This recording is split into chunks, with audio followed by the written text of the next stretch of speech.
kita tidak mampu mengendalikan emosi kita, mentaati apa yang menjadi amarah kita, maka akan melahirkan dosa-dosa besar. Karena dengan amarah itu yang terbersih di dalam diri seseorang, di dalam diri kita adalah kita menang dan menguasai orang lain. Itulah yang banyak terjadi, misalnya di Mesir, kemudian sekarang di Libya yang masih dahsyat-dahsyatnya. Mengapa Muammar Gaddafi memerintahkan suatu yang sangat brutal, sampai dia mengatakan saya tidak akan turun, saya tidak akan meninggalkan negeri ini sampai tetesan darah saya terakhir. Itu artinya walaupun semuanya sudah binasa kecuali dia nggak akan turun. Mengapa dia melakukan begitu? Ta'atul quwwah al-ghadabiyah, karena dia ingin selalu berkuasa dan menguasai orang lain. Mengapa PSSI tidak juga mendengar suara demonstran? Kenapa? Ta'atul quwwah al-ghadabiyah, karena mengikuti perasaan emosi mereka. Nah, sekarang di mana-mana sudah demo tentang PSSI.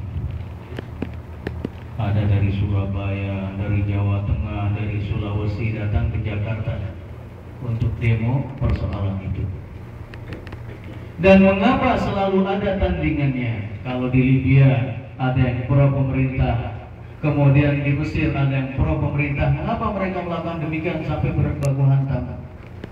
Ta'atul quwwah al-ghadabiyah, karena mereka ingin terus menguasai orang lain, tidak mampu menguasai amarah yang mengkristal di dalam dirinya.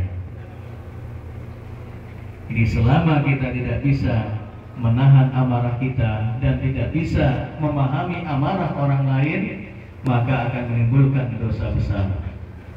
Dan dosa terbesar yang diperoleh atau puncak dosa terbesar dari ta'atul quwwah al-ghadabiyah, mentaati emosional kita, adalah al-qatl, pembunuhan. Dan itulah yang diwarisi oleh putra Adam yang bernama Qabil ketika membunuh Habil. Kenapa? Karena perasaan amarah yang tidak terkendalikan. Jadi karena dulu pada masa itu syariat yang berjalan adalah masing-masing atau Hawa itu melahirkan selalu dalam keadaan kembar, laki perempuan, laki perempuan, laki perempuan. Nah, pada saat itu lahir dua kembar. Yang pertama Habil dengan saudara perempuannya, kemudian Qabil dengan saudara perempuannya. Syariat yang berjalan adalah ketika mereka dewasa dinikahkan secara bersila. Jadi saudara kembarnya Qabil dinikahkan dengan saudara kembarnya. Kok saudara kembarnya? Ya, saudara kembarnya Qabil itu perempuan dinikahi oleh Habil. Kemudian saudara kembar Habil dinikahi oleh Qabil. Ternyata Qabil ini tidak setuju. Disitulah iblis membisik-bisiki anak Adam yang pertama itu. Bunuh. Ngapain Qabil kamu mau? Lihat tuh coba wajahnya. Bukankah kembaranmu itu lebih cantik daripada kembaran Habil? Bagaimana kau mau dijodohkan dengan kembarannya Habil? Mestinya engkau yang lebih berhak karena kau lahir dengan dia. Akhirnya dari situlah dia terbawa emosi. Ta'atul quwwah al-ghadabiyah, ketika kekuatan amarah ditaati maka melahirkan pembunuhan. Itulah pembunuhan pertama di muka bumi. Dan mengapa saudara-saudara Nabi Yusuf alaihissalam dengan teganya menceburkan saudara mereka yaitu Yusuf alaihissalam ke sumur tua? Kenapa? Ta'atul quwwah al-ghadabiyah, karena mereka tidak mampu mengendalikan emosi dan amarah yang ada dalam diri mereka.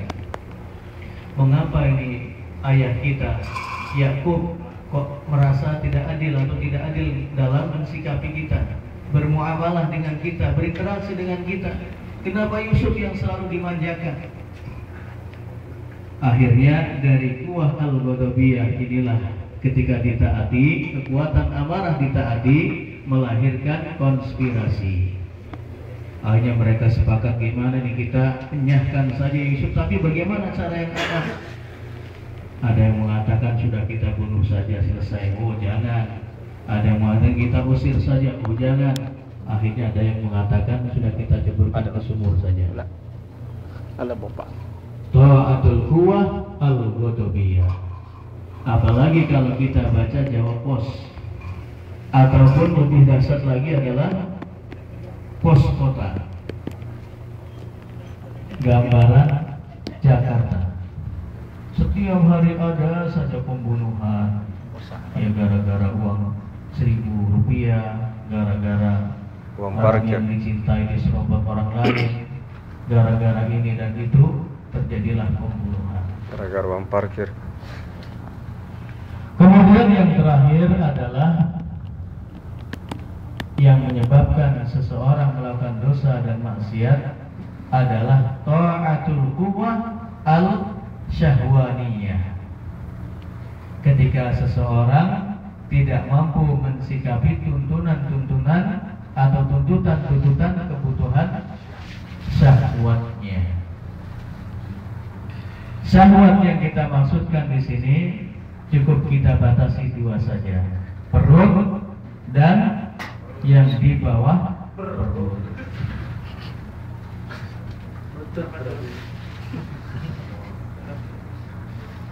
Karena tuntutan kebutuhan dua itu, berapa banyak manusia melakukan dosa dan maksiat.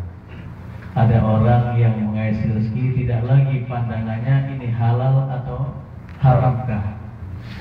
Bahkan tidak sedikit di antara mereka yang mengatakan haram saja sudah susah, apalagi mencari yang halal.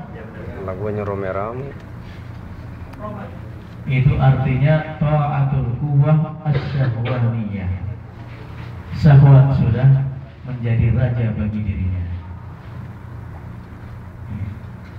Kemudian di negeri kita ya susu dicampur, kemudian apa saja dicampur lah begitu. Kemudian jual beli dengan cara ris, dengan cara curang dan seterusnya, itu sudah biasa. Kenapa? Karena mentaati keperluan perutnya. Mulai dari menjual koran sampai menjual kehormatan. Kata Bang Roma Irama. Masih ingat juga rupanya. Iya, bukan menguat, dulu pernah dengar. Apa dulu lagunya itu? Satu macam orang mencari pekerjaan, dari menjual koran sampai menjual kehormatan.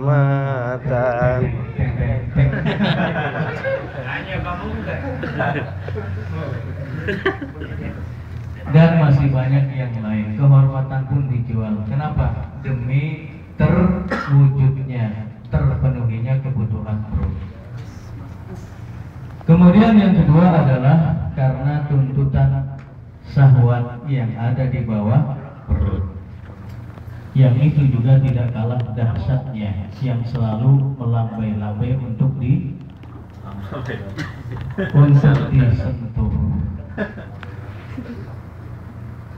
Ya.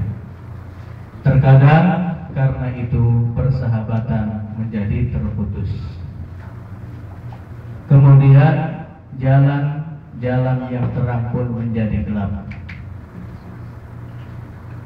Kemudian cahaya-cahaya yang ada di depannya terasa padam demi memenuhi kebutuhan yang di bawah perut. Maka perzinahan terbesar yang paling besar dosanya, sebagaimana sabda Rasulullah SAW, adalah seorang laki-laki zana bimro'ati halilihi atau jarihi bihalilati jarihi, orang yang berzina, orang yang berselingkuh dengan tetangganya. Itu dosa yang paling besar, atau zina yang paling puncak dosanya. Ya, karena tetangga itu memiliki tempat tersendiri di hati kaum muslimin. Maka dulu para sahabat dan tabi'in, sebuah rumah dijual atau sebuah pekarangan menjadi mahal harganya karena apa? Karena tetangga. Tapi di negeri kita namanya selingkuh, kumpul kebo, kemudian yang lain, itu sudah bukan menjadi cerita yang menarik lagi. Bahkan saking seringnya kita mendengar selingkuh, sering diplesetkan maknanya menjadi selingan indah keluarga utuh.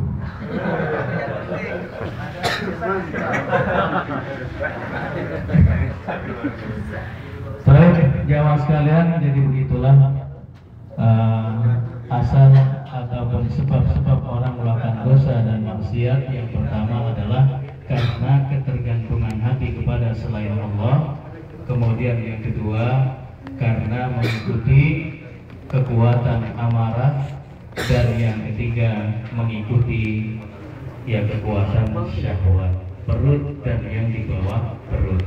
Rezeki. Apabila ketiga ragam dosa ini dilakukan, maka tidak ada lagi makar Allah yang mewujud ke dalam bencana, yang mewujud ke dalam penyakit, yang mewujud pada kekeringan dan seterusnya. Itu akan selalu menyapa sebuah negeri. Mudah-mudahan Allah Subhanahu wa Ta'ala selalu menjelaskan atau selalu menerangi cahaya hati-hati kita, sehingga hati-hati kita bercahaya dan bisa menjadi atau menerangi orang-orang di sekeliling kita.